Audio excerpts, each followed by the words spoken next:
नमस्कार दोस्तों, जैसा कि आप लोग जानते हैं कि हम बायोलॉजी की सीरीज चला रहे हैं और इसी क्रम में हमारी आज की जो क्लास है वो पोषण के ऊपर है। पोषण के बारे में हम विस्तार से जानेंगे। पोषण कितने प्रकार के पोषण के तरीके होते हैं, इनके बारे में इनके विस्तार से हम चर्चा करेंगे। यह कितने प्रकार के पोषण होते हैं, तो आइए हम देखते हैं। पोषण जो होता है वह 6 प्रकार के घटक होते हैं। पोषक तत्व जो होते हैं वो 6 प्रकार के होते हैं। इनमें पोषक तत्व में सबसे पहले क्रम पर जो आता है वो है कार्बोहाइड्रेट। कार्बोहाइड्रेट के बाद जो दूसरा है वो है वसा। वसा के बाद जो तीसरा है वो है प्रोटीन। प्रोटीन के बाद विटामिन्स। विटामिन्स के बाद खनिज लवण और खनिज लवण के बाद जल। ये हमारे जो 6 घटक हैं ये पोषण के प्रकार होते हैं। कार्बोहाइड्रेट्स जो होते हैं वो ऊर्जा प्रदान करने का कार्य करते हैं, जैसा कि हम जानते हैं कार्बोहाइड्रेट्स के बारे में। और वसा जो होते हैं ये भी ऊर्जा प्रदान करते हैं, लेकिन कार्बोहाइड्रेट की अपेक्षा कम ऊर्जा प्रदान करते हैं, क्योंकि यह वसा जो होता है वो कम पाचक होता है। प्रोटीन जो होता है वो शरीर के विकासात्मक क्रिया का कार्य करता है। शरीर के विकास और ग्रोथ के लिए प्रोटीनों की बॉडी में बहुत ज़्यादा आवश्यकता होती है। यह बहुत ही इंपॉर्टेंट प्रोडक्ट होता है बॉडी के अंदर। इसके बाद हम देखेंगे विटामिन। विटामिन के बाद खनिज लवण और जल। जो विटामिन्स और खनिज लवण और जो जल होता है ये तीनों सुरक्षात्मक कार्य करते हैं, यानी शरीर में बाहर से जो ऐसे तत्व या ऐसे असामाजिक तत्व उत्पन्न हो जाते हैं जो हमारे शरीर को हानि पहुंचाते हैं, उससे सुरक्षा का कार्य विटामिन, खनिज लवण और जल के द्वारा किया जाता है। इसके बाद हम सबसे पहले देखेंगे कार्बोहाइड्रेट्स। कार्बोहाइड्रेट्स देखेंगे विस्तार से इसके बारे में, यह कितने प्रकार के होते हैं, उनकी क्या डिटेल होती है, आइए देखते हैं। कार्बोहाइड्रेट जो होते हैं वो कार्बन, हाइड्रोजन और ऑक्सीजन के रासायनिक यौगिक होते हैं। कार्बोहाइड्रेट जो है वो कार्बन, हाइड्रोजन और ऑक्सीजन का रासायनिक यौगिक होता है। एक अणु जब कार्बन का, 2 अणु हाइड्रोजन के और 1 अणु जब ऑक्सीजन के मिलते हैं तो कार्बोहाइड्रेट का निर्माण होता है। एक अणु हो गया कार्बन का, 2 अणु हाइड्रोजन के और 1 अणु ऑक्सीजन के जब मिलते हैं तो कार्बोहाइड्रेट का निर्माण हो जाता है। इसका जो अनुपात होता है वो 1:2:1, क्योंकि 1 अणु कार्बन का, 2 अणु हाइड्रोजन का और 1 अणु ऑक्सीजन का। इसका जो सूत्र होता है, रासायनिक सूत्र होता है वो CH2CH2O होता है, इसका रासायनिक सूत्र। इसके बाद जो इसके कार्बोहाइड्रेट के ऊर्जा बनाने की जो क्रिया होती है उसमें जब भोजन का पाचन होता है तो पाचन के फलस्वरूप ग्लूकोज उससे भोजन से मुक्त होता है, और जो ऑक्सीजन होती है ऑक्सीजन के थ्रू ग्लूकोज के द्वारा ऊर्जा का निर्माण होता है। 1 ग्राम जो कार्बोहाइड्रेट होता है, एक ग्राम कार्बोहाइड्रेट से 4.5 किलो कैलोरी ऊर्जा मुक्त होती है।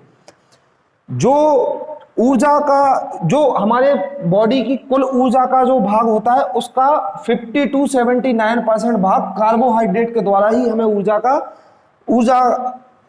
कार्बोहाइड्रेट के द्वारा ही हमें प्रदान की जाती है। जो हमारी बॉडी का 50 to 79% जो ऊर्जा का भाग है वो। बाकी बची हुई जो ऊर्जा होती है, बची हुई ऊर्जा को ग्लूकोज के द्वारा ग्लाइकोज में संचित कर लिया जाता है। ग्लूकोज के द्वारा संचित कर लिया जाता है ग्लाइकोज में। इसी क्रिया को ग्लाइकोजेनेसिस कहते हैं, यानी ग्लूकोज के द्वारा जो बची हुई ऊर्जा को ग्लाइकोज में संचित कर लिया जाता है उस ऊर्जा को ग्लाइकोजेनेसिस कहा जाता है। तो दोस्तों, कार्बोहाइड्रेट्स जो होते हैं वो कुछ कार्बोहाइड्रेट ऐसे होते हैं जो जल में घुलनशील होते हैं और कुछ कार्बोहाइड्रेट ऐसे भी होते हैं जो जल में अघुलनशील होते हैं।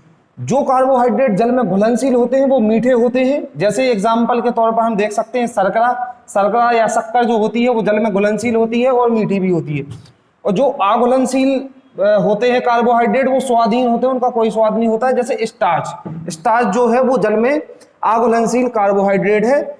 इसके बाद जो कार्बोहाइड्रेट्स के प्रकार होते हैं वो 3 प्रकार के होते हैं। मोनोसैकेराइड, दूसरे जो होते हैं वो है ओलिगोसैकेराइड और तीसरे जो होते हैं वो है पॉलीसैकेराइड। इसके बाद हम एक एक पार्ट को कार्बोहाइड्रेट के उठाएंगे और इनके बारे में डिटेल से बात करेंगे। Monosaccharide, oligosaccharide, polysaccharide.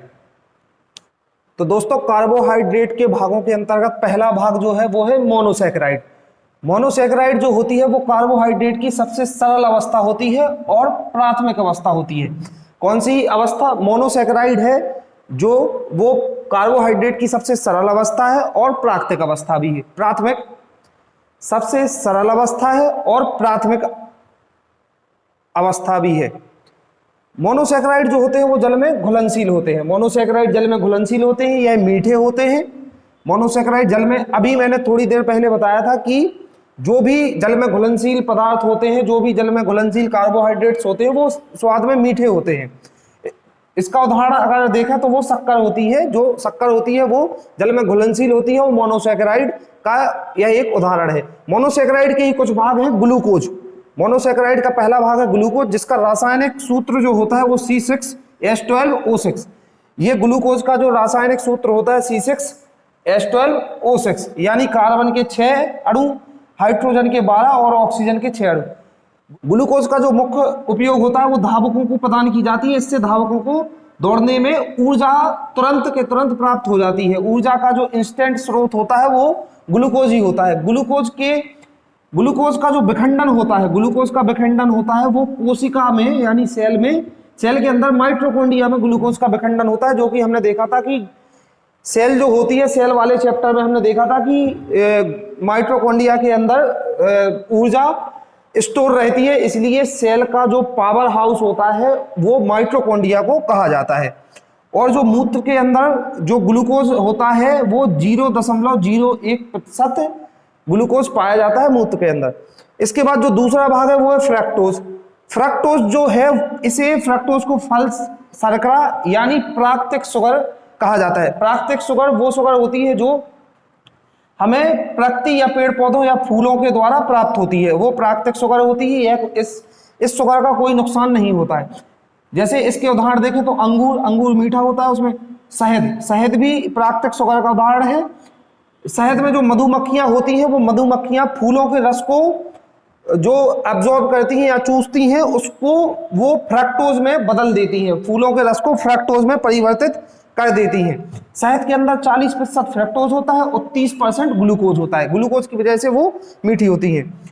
इसके बाद जो तीसरा भाग है वो है ग्लैक्टोज। ग्लैक्टोज जो होता है वो केवल ब्रेड में पाया जाता है। ब्रेड जब बनती है उसमें ईस्ट वगैरह पड़ता है तो उसमें ग्लैक्टोज उत्पन्न हो जाता है, ये ब्रेड में पाया जाता है। इसके बाद जो हमारा दूसरा भाग है वो है डाइसैकेराइड। डाइसैकेराइड जो होता है वो कार्बोहाइड्रेट की द्वितीयक अवस्था होती है। डाइसैकेराइड जो है वो कार्बोहाइड्रेट की द्वितीयक अवस्था होती है।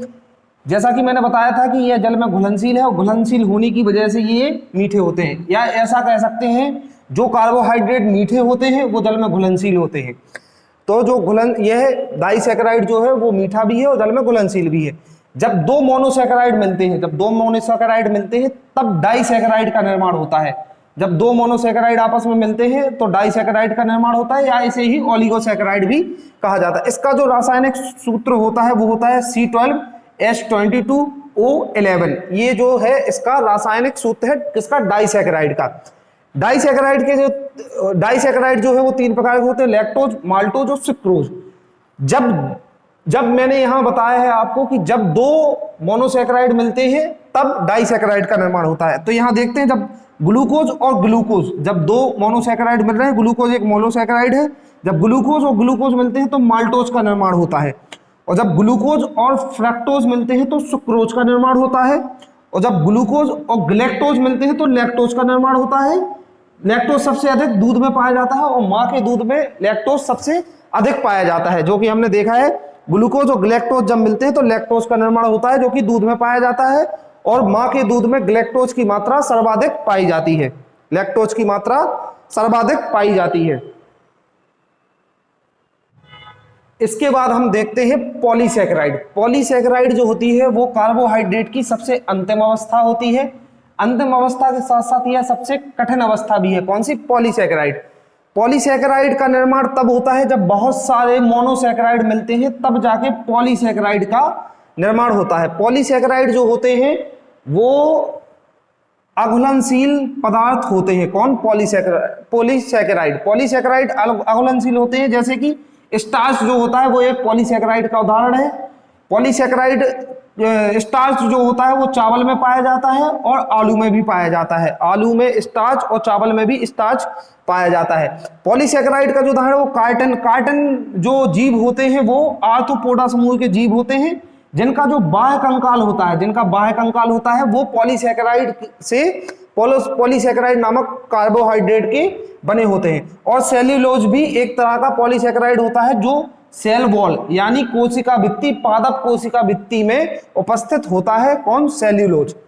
तो दोस्तों आज की इस वीडियो में हमने कार्बोहाइड्रेट को कंप्लीट किया है। कार्बोहाइड्रेट के तीनों भाग हमने देखे हैं, मोनोसैकेराइड, पॉलीसैकेराइड एंड ओलिगोसैकेराइड। अगली वीडियो में हम पोषण का जो दूसरा भाग है वसा और प्रोटीन, उसके बारे में जानेंगे। थोड़ा सा पोषण जो भाग है वो थोड़ा सा एक बड़ा चैप्टर है, उसमें उसके अंतर्गत हम विटामिन को देखेंगे, फिर खनिज लवण और जल वगैरह का हम विस्तार से चर्चा करेंगे। आज की इस वीडियो में हमने कार्बोहाइड्रेट को खत्म किया है। इस वीडियो को आप एक दो बार रिवाइज करके देखें, जिससे आपके सारे डाउट्स क्लियर हो जाएंगे और आप नोट्स बनाते जाएं, बिना नोट्स के ना पढ़ें।